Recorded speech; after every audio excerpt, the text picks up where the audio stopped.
farmacodinamia y la farmacocinética. ¿Ya?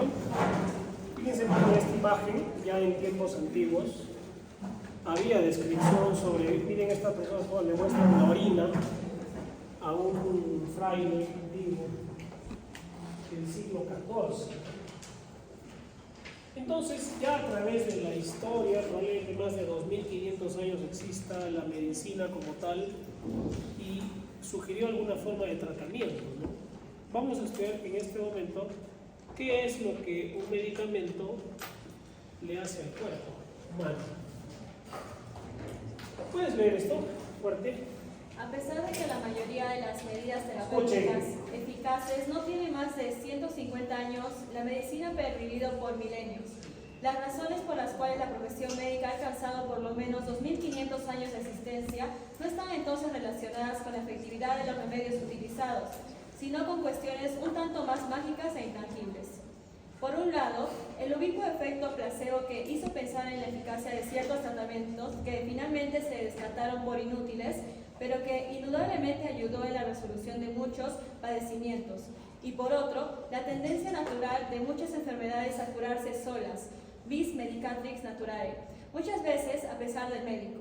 Como quiera que se vea, se tiene que reconocer que en estos logros ha tenido su crédito el valor de la relación médico-paciente, tanto en términos de su efecto placebo como de su capacidad para tranquilizar, alentar, esperanza y favorecer la catarsis. Entonces, el médico es importante, pero definitivamente va a ser importante pues, también los medicamentos, ¿no? Vamos a ver su importancia. ¿Cuál es la importancia de que estudiemos farmacodinamia? Farmacodinamia no va a ser más que el estudio de los efectos bioquímicos y fisiológicos que los fármacos hacen sobre el ser humano y además sus mecanismos de acción. Farmacodinamia, por lo tanto, si lo organizamos mejor, estudia los efectos bioquímicos, los efectos fisiológicos y los mecanismos de acción de las drogas como consecuencia de esos efectos. Para hablar del mecanismo de acción tenemos que referirnos a los receptores. ¿Y existen receptores para fármacos exclusivamente? No, son receptores fisiológicos existentes. Un receptor no es más que un componente macromolecular con el cual interactúa el fármaco y que cuando es estimulado este receptor va a generarse un cambio bioquímico y un cambio fisiológico. Los receptores pueden ser proteínas, pueden ser ácidos nucleicos, pueden tener una variabilidad en su conformación, ¿no? Entonces, los receptores, ya hablando farmacológicos, no van a hacer que aquellas moléculas con que los fármacos son capaces de interactuar. Y esa interacción es selectiva. Y esa interacción genera como consecuencia una modificación en la función celular. Fíjense aquí en este esquema, ¿no? Tenemos un medicamento, una droga, más un componente macromolecular que es un receptor. Se va a generar un primer cambio que se llama bioquímico. Y luego va a generar un segundo cambio que va a ser el hecho fisiológico. O sea, primero hay un cambio bioquímico que no se ve y luego un cambio fisiológico que es el que observamos. Vamos a revisar, a entender mejor ese concepto con este caso. Es una mujer de 66 años, tiene cefalea, mareos, le evaluamos y le encontramos esta presión. La decimos tratar y le iniciamos amlodipina, 10 miligramos cada 24 horas, ¿no? ¿Y ahí qué tiene que ver la farmacodinámica? El amlodipina es un medicamento bloqueador de los canales de calcio, como ya lo vamos a estudiar seguramente.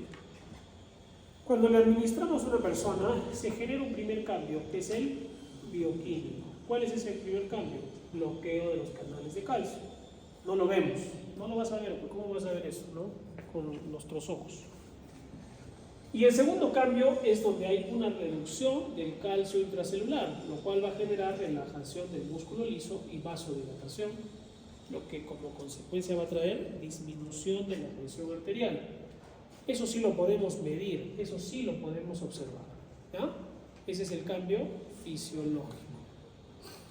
Solamente el primer cambio es lo que se llama acción de la droga o mecanismo de acción.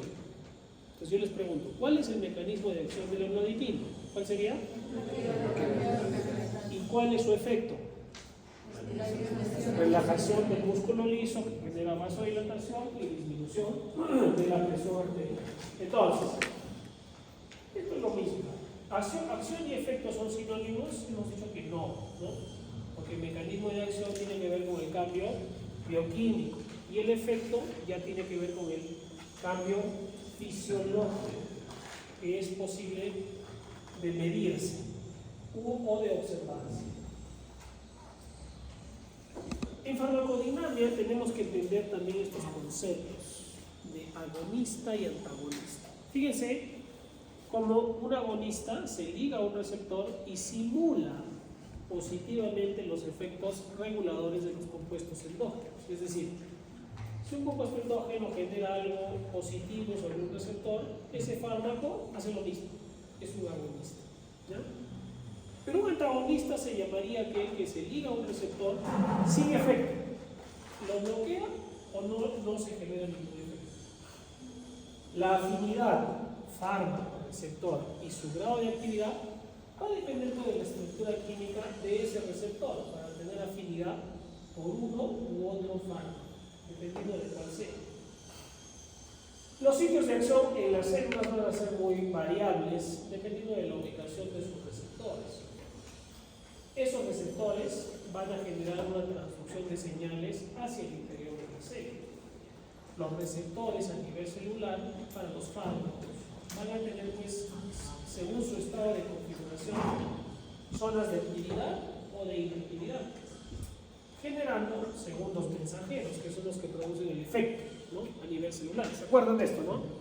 El AMP cíclico, el GMP cíclico, calcio, el fosfato, el óxido nítrico, son segundos mensajeros, ¿ya? Ahora, ¿cómo se clasifican los receptores? ¿Se acuerdan ustedes de eso? Estamos hablando todavía de bioquímica, no hemos entrado a farmacología como tal.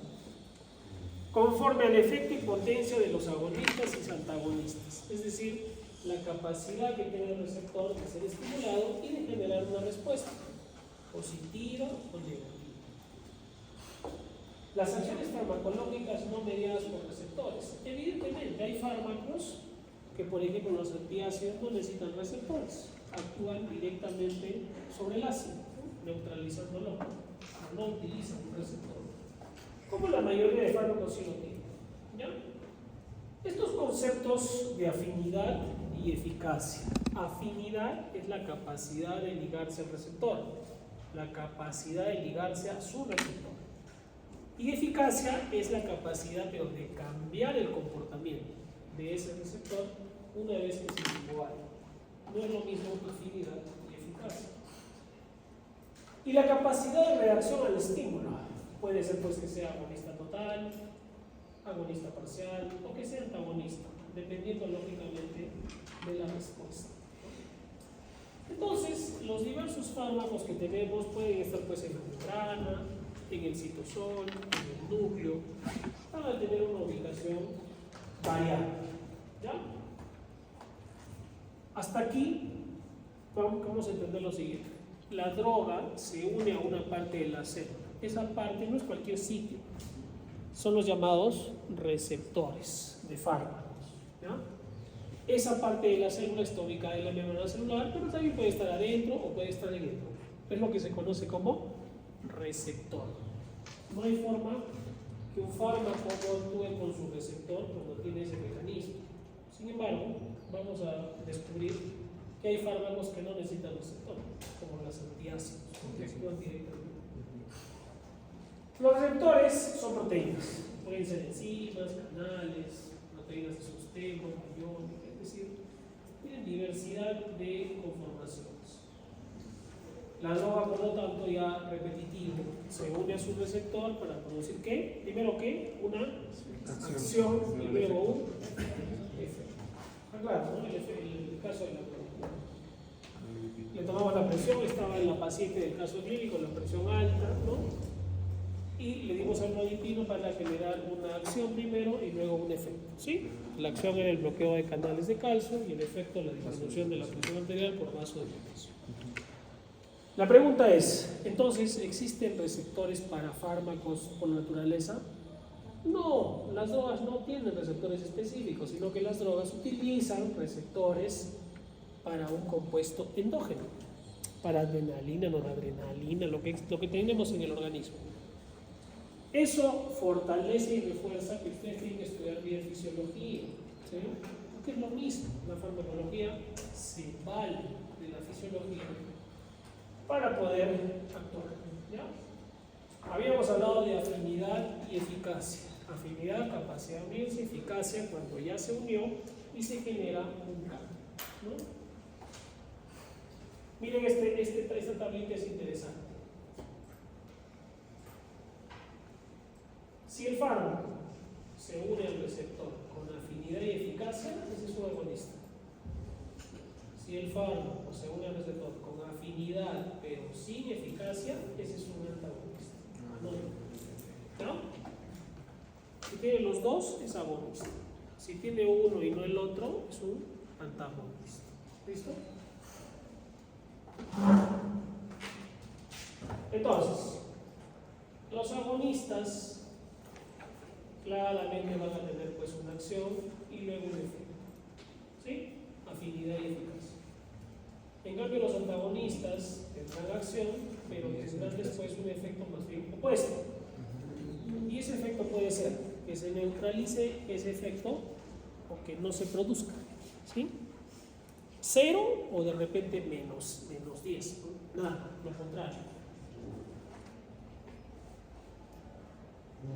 Los agonistas, por lo tanto, inducen un cambio conformacional en el receptor por generar una acción y un efecto.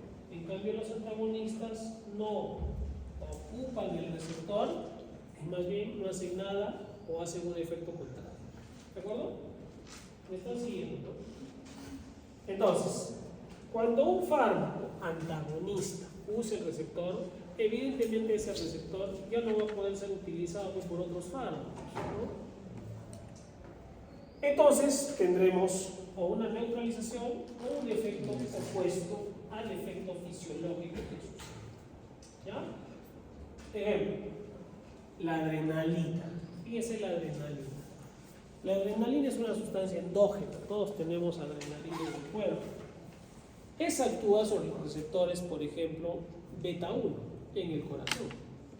Y eso hace que aumente la frecuencia cardíaca, o sea que genere taquicardia. ¿Sí? O sea, mira, tiene una sustancia endógena llamada ligando que se va a unir a su receptor beta 1. ¿De acuerdo?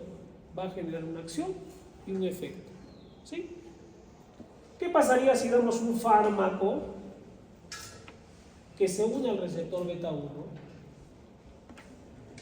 que tiene una afinidad por receptor beta 1, pero lo bloquea, no tiene eficacia? Ese fármaco se llaman los beta bloqueadores, que es el atenolol, ¿sí? Es decir, está generando un efecto diferente al que hace la adrenalina. El atenolol ocupará el receptor de la adrenalina ya no va a actuar. ¿Qué va a pasar con la frecuencia cardíaca? Se va a enlentecer. Tendría un efecto antagonista. Tiene afinidad, pero no tiene eficacia. ¿Se da cuenta? Ya. Alguien me dijo, no doctor, el receptor del amlodipino. El amlodipino no tiene. ¿Sí? El amlodipino usa receptores endógenos para sustancias fisiológicas. No existen graves receptores que sean específicos para las drogas. Los receptores para las drogas son los receptores fisiológicos, ¿no? Estos receptores tienen diversas características y conformaciones. Entonces, ¿cómo creen ustedes que debe ser la unión del fármaco con el receptor? El ligando con el receptor. El ligando es la sustancia endógena en realidad, ¿no? Tendrá que ser muy fuerte, que tanto que se lo agarre y no lo suelte nunca. o que lo agarre y lo suelte rápidamente. Vamos a ver justamente ese tipo de iones. Tenemos los enlaces iónicos. Se produce un enlace entre la carga positiva de la LOGA y una carga negativa del receptor OX6. Son enlaces débiles. Los bipolares se establecen en zonas relativamente electropositivas con electronegativas del receptor y también son enlaces débiles, iónicos y bipolares. Los enlaces de hidrógeno es un tipo de enlace bipolar, o sea, positivos con negativos. Enlaces covalentes, la droga y el receptor logran compartir electrones. Es el enlace más fuerte entre droga y el receptor, porque comparten electrones en su última hora. Y las fuerzas de Van der Waals es un enlace a fuerza relativamente pequeña. Estos enlaces son los más débiles que existen entre el droga y el receptor. Entonces, ¿cuáles son los más fuertes? Covalentes. ¿Cuáles son los más débiles? Van der Waals. Los Van der Waals. Todo esto tiene un carácter fisiológico, obviamente, bioquímico, ¿no? Pero la industria farmacéutica se va a valer de esto. Yo quiero que un fármaco actúe rápido, tendré que tener uniones, probablemente que tengan afinidad y eficacia, pero que actúe y se vaya rápido, ¿no? No quiero que dure 24 horas.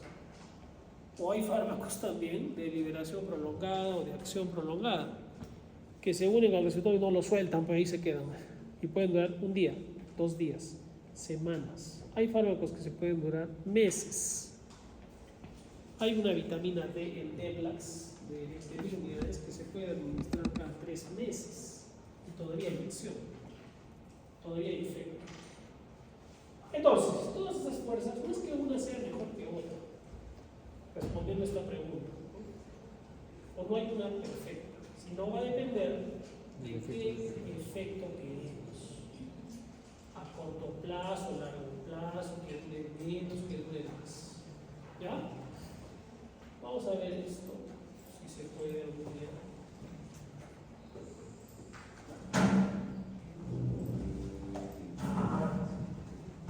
Creo que sí. Vamos a ver, por favor. Los receptores.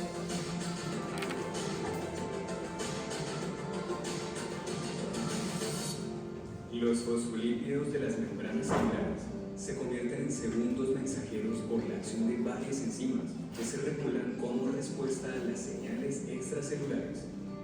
En la mayor parte de las células eucariotas, un grupo de enzimas denominadas fosfolipasas se encargan de hidrolizar a los fosfolípidos. Cada uno de los 4 tipos de fosfolipasas corta los fosfolípidos en diferentes sitios, generando así distintos productos que se comportan como segundos mensajeros.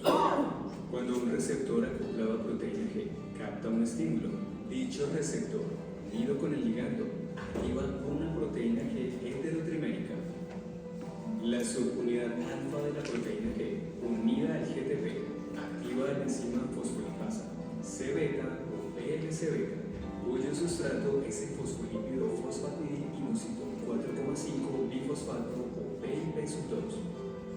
La fosfolipasa C-beta cataliza una reacción que separa el fosfolípido PIP2 en 2 moléculas, inositol 1,4,5 trifosfato o IP3 y diacilglicerol o DAG, ambas con papeles importantes como segundos mensajeros en la señalización celular.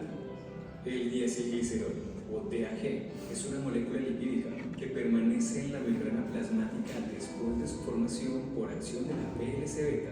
Ahí recluta y activa a un efector, la proteína quinasa C, PKC, que fosforila residuos de serina y treonina en una gran variedad de proteínas blanco.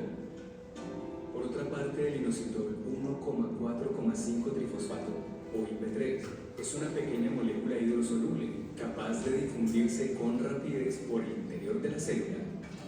Las moléculas de IP3 formadas en la membrana se difunden hacia el citosol y se unen con un receptor específico para IP3 ubicado en la superficie del retículo endoplasmático liso.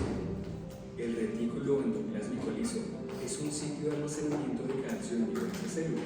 El receptor IP3 también funciona como canal tetramérico para el calcio. La unión de la IP3 abre el canal y permite que los iones de calcio se difundan al citoplasma. Estos también pueden considerarse segundos mensajeros o mensajeros intracelulares porque se unen con varias moléculas blanco, lo que activa reacciones específicas. Por ejemplo, cuando el calcio se une a la proteína calmodulina, esta sufre cambios de conformación que le permiten modificar un amplio rango de proteínas diana, como las quinasas dependientes de calcio y las CAM quinasas o calmodulina quinasas, y generan diversas respuestas celulares. Adicionalmente, los iones calcio están implicados en diferentes procesos celulares, como la contracción de células musculares y de las vías de secreción. ¿Por qué les pongo eso? Porque ven lo complejo que puede ser la parte bioquímica, ¿no? Pero que al final todo eso se vale la farmacología para poder actuar, formando el complejo droga-receptor. Y los receptores pueden ser pues diversos, ¿no? A ver, el fármaco X, fíjense en la primera pregunta, puede producir la contracción máxima del músculo cardíaco de un modo similar a como lo hace la adrenalina, ¿sí? Se considera que se trata de ¿qué? De un agonista, muy bien. Tiene ¿qué? Afinidad, tiene Eficacia. Está haciendo lo mismo que hace la adrenalina. ¿Cuál de las siguientes afirmaciones es correcta? Si 10 miligramos del fármaco A producen la misma respuesta que 100 miligramos de fármaco B, el fármaco A es más eficaz que el fármaco B. ¿Eso es correcto? Han hecho ustedes algunas cosas en prácticas. Eficacia. No es más eficaz. Para que sea más eficaz tendría que ser en la misma concentración. Cuando un fármaco a menor concentración es más, actúa más o tiene tiene la misma respuesta que un fármaco a mayor concentración, eso significa que tiene mayor potencia, no mayor eficacia. ¿Ya? Mayor eficacia sería que la respuesta sería mayor a menor concentración. En este caso les digo que tiene la misma respuesta, pero a menor concentración de fármaco, se llama potencia. Cuanto mayor es la eficacia, mayor es la potencia. Bueno, es lo mismo que el anterior. ¿Es verdadero o falso? No, pues falso. Eficacia no es lo mismo que potencia. Al elegir un fármaco, la potencia suele ser más importante que la eficacia. No, la potencia simplemente le llama o hace alusión a que un fármaco con menos dosis tiene la misma acción que un fármaco de más dosis. Nada más. No significa que sea mejor, que sea más eficaz. La variación en la respuesta a un fármaco entre diferentes individuos es más probable que ocurra con un fármaco cuyo índice terapéutico sea amplio. ¿Qué es un índice terapéutico amplio? Y lo van a ver ustedes en práctico. No vamos a ver en farmacocinética también ahora. Un índice terapéutico amplio significa que yo doy una dosis, doy 2, 3, sigo dando dosis, y ese fármaco amplía su acción, su efecto, su afinidad y eficacia a más grande, hasta volverse tóxico. Es decir, por ejemplo, las benzodiazepinas. Una persona puede tomarse una tableta, 20 tabletas, no se muere, se va a dormir. Se va a dormir más tiempo, pero no va a morir. O sea, la dosis tóxica va a ser más lejos de llegar. A eso se dice índice terapéutico amplio, ¿no? Un antagonista competitivo aumenta el valor de la dosis efectiva a 50. Eso es diferente. ¿Cuál de las afirmaciones es correcta? Dice, en presencia de un antagonista competitivo, o sea que compite con otro fármaco, ¿sí? Se requiere una concentración más elevada del fármaco para provocar una determinada respuesta. Tiene sentido, ¿no? O sea, si yo tengo un fármaco que es antagonista por este lado y yo quiero que funcione ese receptor, ¿qué va a pasar con la dosis efectiva de ese fármaco que quiero que actúe? Va a tener que aumentar, pues, va a tener que ser más grande para poder vencer esa competencia que está teniendo el primero que está recibiendo. Eso tiene que ver con las llamadas interacciones farmacológicas, ¿ya? De las cuales hay que tener cuidado. Muy bien. Para no perder el hilo, vamos a entrar en la farmacocinética.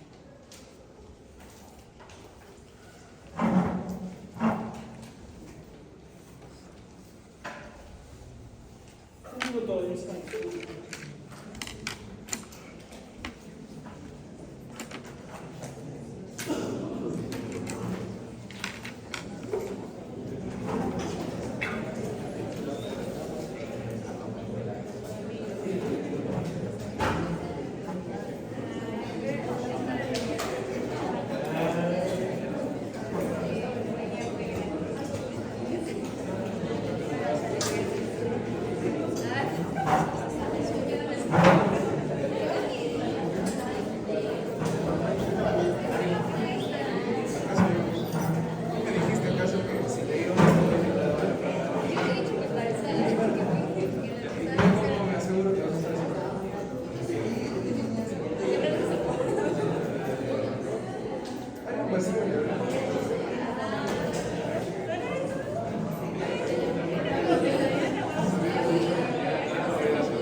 ¿Qué? ¿Cómo, güey? Ah, no. William Basterberg, pintor de Países Bajos, 1617. Y fíjense, nadie usaba guantes, mascarilla, nada. Era así. La ciencia, por lo tanto, ha evolucionado, pero hay cosas que no han cambiado. Una de ellas, la verdad, porque el ser humano no ha... Si lo abrimos, este señor seguro te dice ya tengo un hígado, un corazón, ¿no? No tenía dos corazones y ahora tenemos uno. Igual ha pasado con la farmacocinética. La farmacocinética en el 2026 ha generado, ya hablando de actualidad, que los pacientes de hoy, desde el punto de vista de comportamiento, ya no son como los de antes, ¿no? Aunque una proporción de la población siga teniendo comportamientos como los que exige el modelo paternalista, es decir, que el paciente obedezca, haga todo, ya no, por la tecnología, el paciente ya sabe hasta de farmacocinética, sabe que el fármaco cuánto dura, tiene mayor conocimiento, pero eso no implica que nosotros tengamos ese conocimiento más actualizado, ¿sí? Ahora los pacientes entran a la inteligencia artificial y de ahí se tratan, se automedican. Dicen, pero si le he consultado a ChatGPT, ¿cuál es el problema? Aquellos años, seguramente, los pacientes eran más, entre comillas, voy a decirlo, obedientes, ¿no? Lo que decía el médico. El médico decía algo, ya. Ahora ya no tanto. Los tiempos han cambiado y eso a ustedes, a todos, nos va a demandar mayor esfuerzo. Lo que no ha cambiado es esto. Lo que el cuerpo le hace al fármaco es la Farmacocinética. Fíjense, un varón de 50 años cursa con fibrilación auricular, que es una arritmia cardíaca. Toma warfarina. En una nueva consulta le dan aspirina. El médico le dice, toma aspirina para el corazón.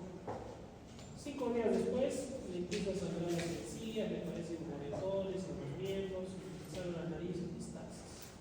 ¿Qué fue lo que pasó? Entonces, hablar de farmacocinética es hablar de absorción, de metabolismo, de distribución, de expresión. ¿Sí?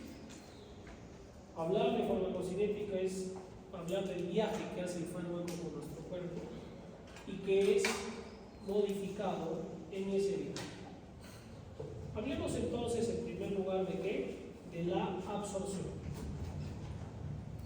La mayor parte de los fármacos, ya lo dijimos la vez pasada, se administran por vías externas, son de uso interno, ¿no? Absorción no es más que el pasaje desde una cavidad del tejido hacia la sangre. Cuando escuchen absorción es eso, que pase de un lugar hacia la sangre, ¿sí? Hacia la sangre. La absorción, ¿qué determina la absorción? El periodo de latencia. ¿Qué ¿Qué es el periodo de latencia? Es desde que el paciente toma la medicación hasta que empiezan los primeros efectos. Periodo de latencia. ¿Y por qué serán importantes las vías de administración para este periodo de latencia? Por supuesto, ¿no? No es lo mismo que el bioral, intramuscular, sublingual, peor intravenoso. No hay absorción de intravenoso, está lleno de. Entonces, ¿hay factores que influyen en la velocidad de absorción? Por supuesto. ¿Cuál es el principal mecanismo por el que atravesan los fármacos? ¿Cuáles son las drogas que pasan? Las no ionizantes y pequeñas. Pero existen propiedades físico-químicas de las drogas, ¿no? Además, como el tamaño, la liposolubilidad y el grado de ionización que hemos dicho. Y la solubilidad de las drogas en líquidos corporales, obviamente, no es un fármaco se diluye más rápido, más posibilidad de absorción va a tener. La concentración que tenga, el área de esa superficie, la irrigación, el pH y la vía de administración son propiedades del fármaco para poder absorberse o atravesar membranas con mayor facilidad. ¿Y qué es biodisponibilidad? Biodisponibilidad es un porcentaje el cual llega a la sangre. Muy bien, es una fracción o porcentaje del fármaco administrado que llega a la sangre. ¿De acuerdo? Es de 100% y puede 100% administración intravenosa.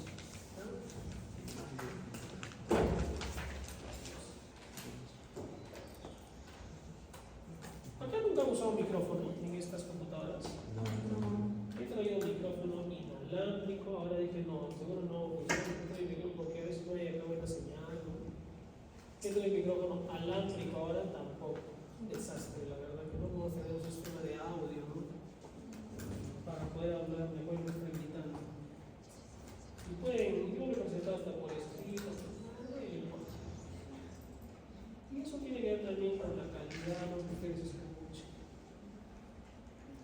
Si puede alguien quejarse. No sé, dice está el micrófono. Ok. O no, nada. Tampoco funcionan los inalámbricos. Sigamos en la era de la piedra. Entonces, las vías de administración son fundamentales. Todas las vías. ¿Ustedes eso han hecho o van a hacer en práctica? ¿Sí han hecho? Perfecto. Entonces voy a entender muy bien la importancia de las vías. Puede ser. Mujer de 22 años quien con intenciones autolíticas ingiere 30 tabletas de aspirina de 500 miligramos. A pesar de vómitos, la paciente ingresa por emergencia con respiración acidótica, presión arterial 90/40 milímetros de mercurio. Milímetros de De mercurio. mercurio.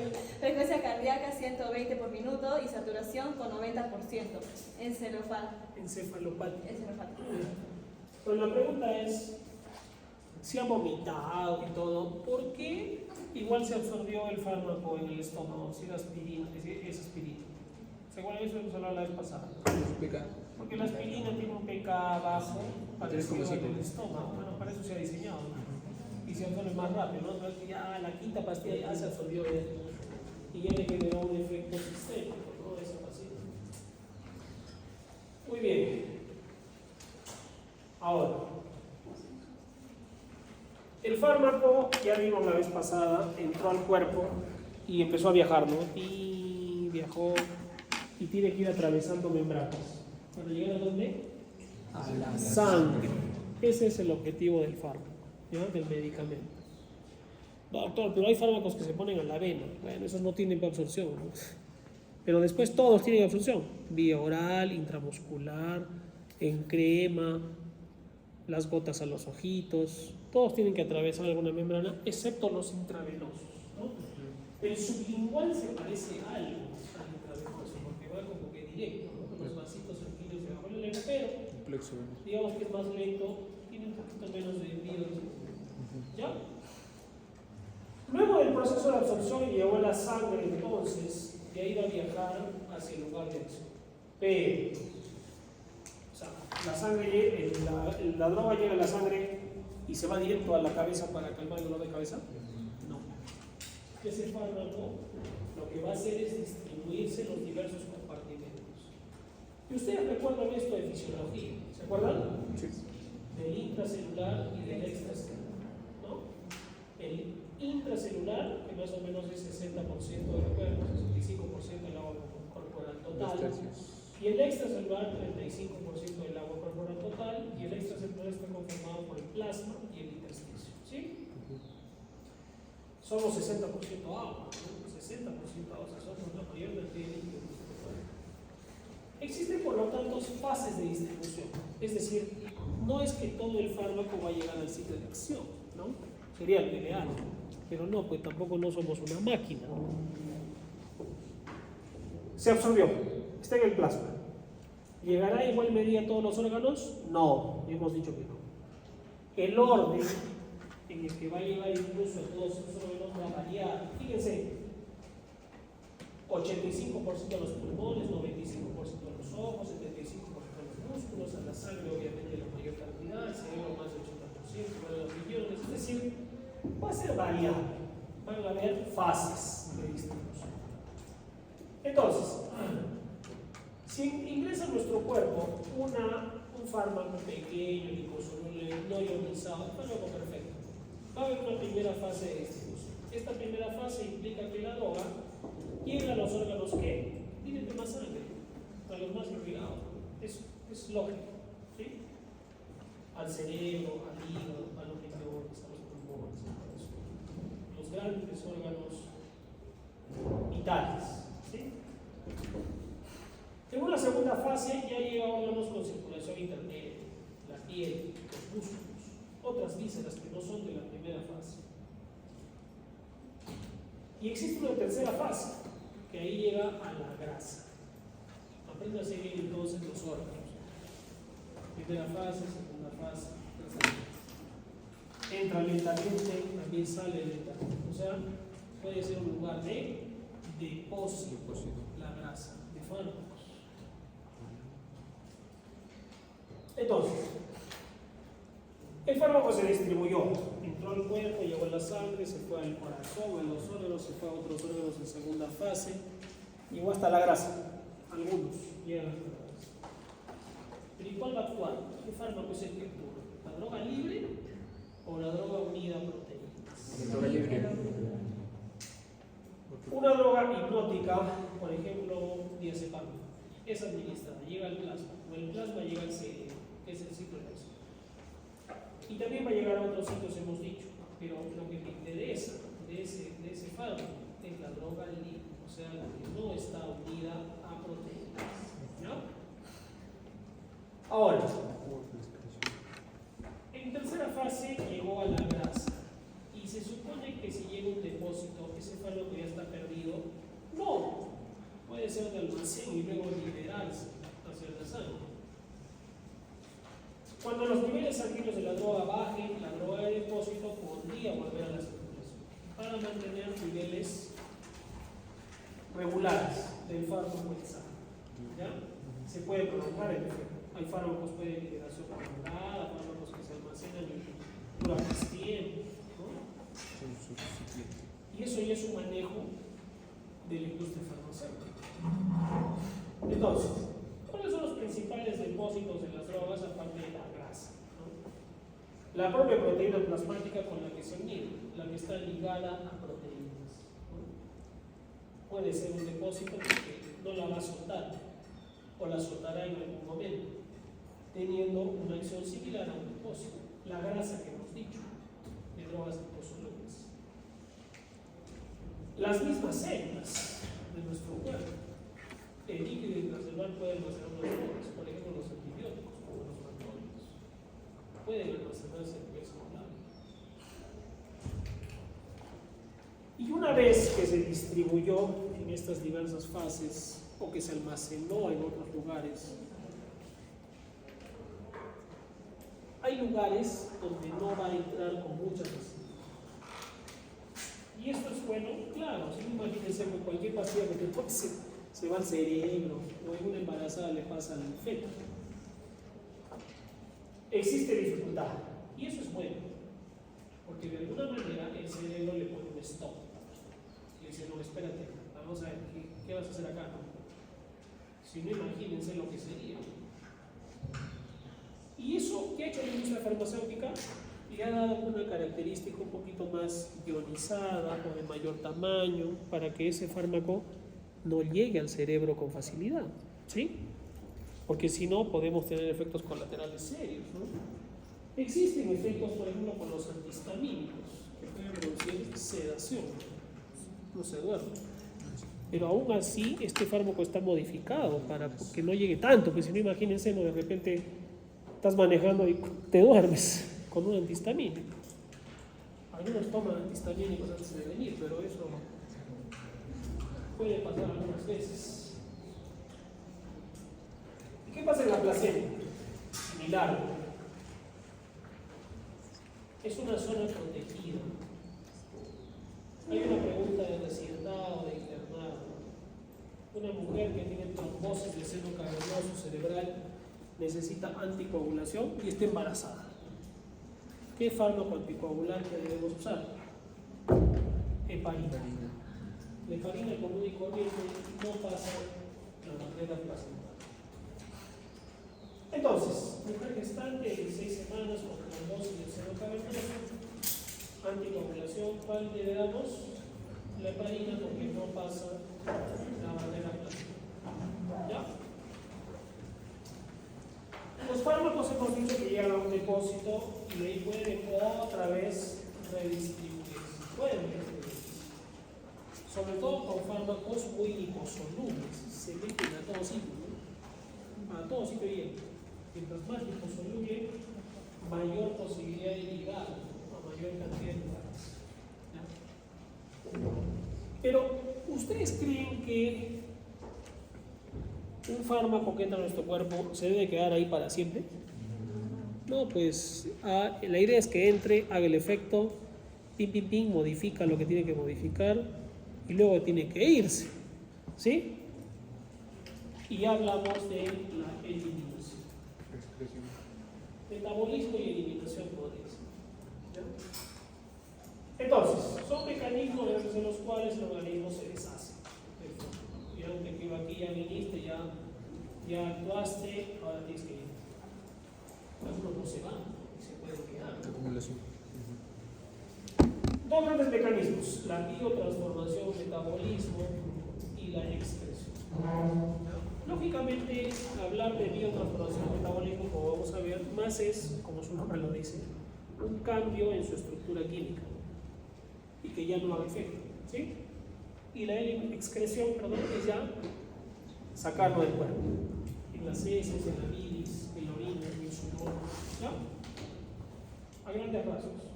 Entonces, muchas drogas, si no la mayoría, son primero biotransformadas o metabolizadas y luego son excretadas. Proceso. No es necesariamente obligada a esta secuencia. Algunos fármacos entran y se eliminan y se acabó. ¿Sí? Pueden ser excretados directamente. El objetivo principal de este proceso de biotransformación, ¿qué será? Convertir a la droga. Si tienes un fármaco liposoluble y poco ionizado, es decir, atraviesa mejor los compartimentos para generar una acción, ¿cómo será su proceso de biotransformación? Volverlo pues más ionizado y menos liposoluble. ¿Sí? Tiene sentido, ¿no? Sí. Ya la droga no tiene dónde ir, ya no va a seguir, no va a atravesar. Y se inactiva. ¿Se están siguiendo? Muy bien. Existen conceptos entonces farmacocinéticos como el tiempo de vida medio, que no es más que el tiempo que tarda la concentración circulante de un fármaco en disminuir al 50%. ¿Ya? Y se ha visto que cuando un fármaco cae al 50% y ya de ahí para abajo, ya no funciona. ¿Sí? Ya no funciona. Esto tiene que ver, por ejemplo, ¿no? Una paciente dice, doctor, mucho antibiótico, mejor me tomo, de cada 8 horas, mejor me tomo solo uno al día. Señora, le explicas, no va a funcionar. Por esto, por esto, por esto. ¿Sí? Al final no le va a hacer nada, le va a generar eventos adversos, probablemente aumento de resistencia, y tiene que ver con el tiempo de vida medio. ¿Ya? Ese fármaco, ya una vez que bajó a la mitad, ya se empieza a eliminar con mayor velocidad, menos efecto de acción, menos mecanismo y efecto final. ¿Ya? ¿Qué es una prodroga? Un profármaco. Es cuando el fármaco entra como A y en la sangre se convierte en B. Y este es el que genera el efecto. ¿Sí? Se transforma, se activa. Son las llamadas prodrogas o profármacos. ¿De acuerdo? Evidentemente habrá un cambio bioquímico primero y ese cambio bioquímico pues es lo que va a generar las reacciones químicas finales que van a inactivar a ese fármaco. ¿Sí? Se distinguen dos tipos de reacciones químicas que metabolizan a las drogas. Hablando de metabolismo. ¿No? Metabolismo. Y estas son las preguntas de examen. Bueno, una igual que las anteriores que les he dicho. Reacciones de fase 1 y las reacciones de fase 2. Las reacciones de fase 1 son oxidación, reducción y hidrólisis. Y las de fase 2, la conjugación. Ustedes han estudiado esto en bioquímica. Sí. No miren cómo la bioquímica y la fisiología, ¿por qué sirve en farmacología? Porque la farmacología usa los mismos mecanismos existentes, no inventan nuevos mecanismos. ¿Ya? Las reacciones de fase 1, ¿cuáles serán? De memoria. Se llaman también reacciones no sintéticas, donde no hay síntesis. Generalmente el nuevo compuesto es de complejidad similar o de menor complejidad. ¿Sí? Inactiva del fármaco, la mayoría. Aunque pueden entrar ahí también el concepto de las prodrogas, que entran como A y se convierten a B. Pero no estamos hablando de eso, estamos hablando de metabolismo para la eliminación. Entonces, reacciones de fase 1 son las llamadas no sintéticas. ¿No? La oxidación ocurre en los microsomas hepáticos o en el retículo endoplasmático liso del hepatocito. ¿Ya? Estas enzimas se les llaman oxidasas de función mixta, por eso es la oxidación. ¿Ya? El complejo es complejo oxidativo. Más importante es el citocromo, que se le puede hacer así, y el chiquito 450. ¿Se acuerdan de eso? Ese es el complejo de oxidación oxidativo más importante del ser humano, los citocromos P450. Para las reacciones de oxidación, 4 componentes: citocromo P450, reductasa de citocromo P450. ¿Se acuerdan de esto? El NAD, N-acetil, ¿qué más es? Bioquímica y oxígeno. Todo esto tiene que haber. Si no, el fármaco no se oxida. ¿Ya? Pero, de todos ellos, ¿cuál es más importante? La presencia de ese citocromo. El complejo. Ahora, este citocromo no es uno solo, es un grupo de enzimas, donde el más importante es el citocromo 3 a 4. Esa es una pregunta de examen también, ¿no? Los citocromos 3 a 4.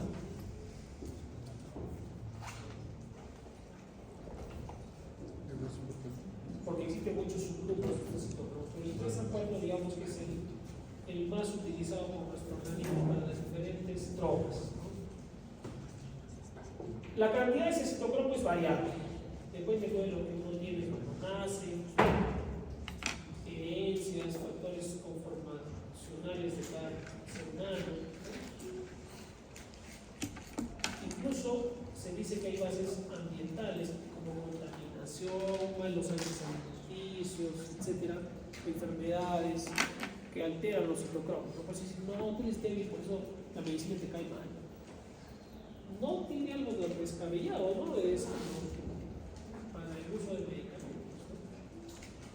36% aproximadamente, la mayor cantidad son los citocromos 3 a 4. Entonces, hay fármacos que inducen citocromos y fármacos que lo inhiben. ¿Y eso qué tiene que ver? Que si son inductores, pueden aumentar el metabolismo de otros fármacos, ¿sí? Y si son inhibidores, pueden ¿qué? Disminuir el metabolismo de otros fármacos. ¿Me están entendiendo? Entonces, hay listas de inductores, hay listas de inhibidores. ¿Y para qué sirve eso? Para tener cuidado con las interacciones. Hay pacientes que toman 10 medicamentos y nadie se ha dado cuenta de las interacciones, ¿no? Y el abuelito de pronto está ciego, se le baja la presión, no camina, se siente muy débil y resulta que todo era interacciones. De pronto alguien más estudioso dice, este fármaco con este no puede ser.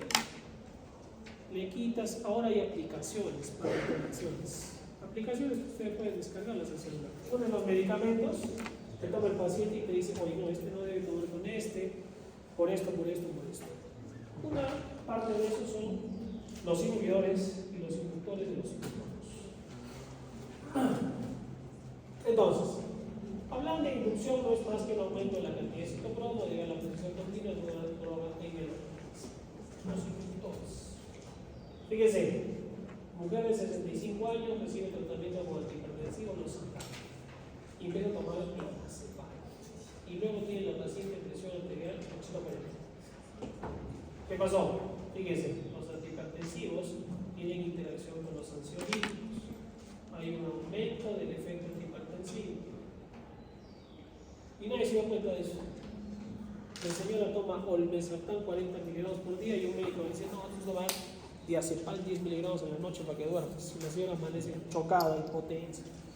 ¿Qué pasó? ¿Ya? Eso es lo que nos diferencia a los médicos de los que solo venden medicinas, pues sí. Yo tengo que saber cómo le doy eso más allá de la prescripción. Oxidación, reducción. Ocurre en los microsomas hepáticos. Un ejemplo es la producción de antibióticos como el clorifenol. Porque una vez que este antibiótico es reducido, se inactiva. Es otro mecanismo en que la metabolización. La hidrólisis implica la ruptura de un enlace éster, o sea, utilizan las esterases. Esa ruptura a partir de esta enzima inactiva la droga y pierde pues sus propiedades. Y las reacciones de fase 2, principalmente la conjugación, pero estas son llamadas sintéticas. ¿Por qué? Porque el compuesto que resulta es más complejo que la droga original, incluso más grande en tamaño.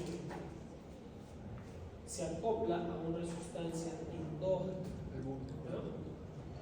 Las reacciones de conjugación son las que se hacen mayormente a través de esta enzima, la glucuroniltransferasa, o sea, la glucoronización. La glucoronización. ¿De acuerdo? Se forman sustancias más grandes, más complejas. Por lo tanto, si es más grande y más compleja, no va a pasar por ella. El fármaco ¿no? ya no funciona, ya no llega, ya se choca contra la pared. Y al final es el mismo. A diferencia de las reacciones de fase 1, donde la droga puede inactivarse o activarse, porque puede haber prodrogas en las reacciones de conjugación, siempre el fármaco se inactiva. Siempre, en fase 2. ¿Ya? Excreción. Ya pues el fármaco entró, se transformó en el hígado, ¿sí? Fase 1. Y de ahí, ¿se va a quedar ahí? No, pues tiene que excretarse. Hay muchas formas de excretarse, de que salga de nuestro cuerpo. Todo ese proceso es el llamado excreción. La mayor parte de los medicamentos, yo diría un 90, 95%, porque no hay una estadística tal cual, cada día salen fármacos. han sido metabolizadas, ¿sí? De todo lo anterior que hemos dicho, por reacciones de, ¿cuáles serán? Fase 1, ¿cuáles son? Reducción, o de fase 2, que son las, ¿cuáles son las, cuál es la que usa la glucuroniltransferasa? La fase 2, la conjugación. ¿Y cuál utiliza los citocromos? La fase de oxidación de fase 1. Bueno, ¿por dónde se irán los medicamentos? Por los riñones, porque es el órgano de excreción por excelencia. Pero hay que tener cuidado. Si le das mucho, hay gente que toma, no, hay que tomar el magnesol porque es bueno, man. Y años toma magnesol porque insuficiencia renal. Depósito de cristales, de magnesio. Cuidado, se van a los riñones. Y nunca se hizo una creatinina y se tomó un magnesio. El hígado, la bilis, la saliva, el sudor. Puede salir por la leche materna, algunas veces. La excreción renal. Ahora, nosotros podemos modificar el grado de reabsorción tubular si las drogas son ácidos o bases débiles, más del 95%. Y el grado que se ionizan puede depender del pH de la solución cristal disuelta. Ejemplo, en la orina. Si el pH de la orina es ácida, la droga va a estar preferentemente no ionizada, o sea, se va a absorber, que se puede regresar a la sangre. Pero ¿qué tal si volvemos la orina ionizada? O mejor dicho, que la droga esté ionizada. ¿Cómo haríamos eso? Cambiamos el pH de la orina, o sea, tengamos alcalinización de la orina. ¿Y cómo hacemos eso? Le damos bicarbonato al paciente intravenoso. Se alcaliniza la orina, la droga se ioniza y es eliminada, excretada, o se incrementa su excreción. Fíjense, para que me vayas, intoxicación con aspirina. Ustedes sí toman medidas para eliminar aspirina o acelerar su eliminación. ¿Qué hacemos? Alcalinizar. ¿Cómo se hace? Bicarbonato de sodio intravenoso. ¿Y por qué? Por alcalinizar orina o en la orina, cambias el pH, se alcaliniza y la droga va a estar ionizada, ¿sí? Y se va a excretar. Es que son hepática y biliar. ¿Qué es la segunda? Frecuencia. Y hay que tener cuidado. El hígado, definitivamente, tiene muchas funciones, es el órgano más grande que tenemos, y va a formar parte en la metabolización del fármaco, para que sea excretado finalmente por la bilis. No es el 100% que va a ir al hígado, va a tener una acción compartida con los riñones, pero es el segundo, digamos, órgano que debe tener en su metabolismo, en su excreción. ¿Ya? Entonces, es importante que ustedes sepan la visión general que hemos hecho de la farmacodinámica y la farmacocinética para que quede claro el momento de tener un paciente. Saquen una hoja.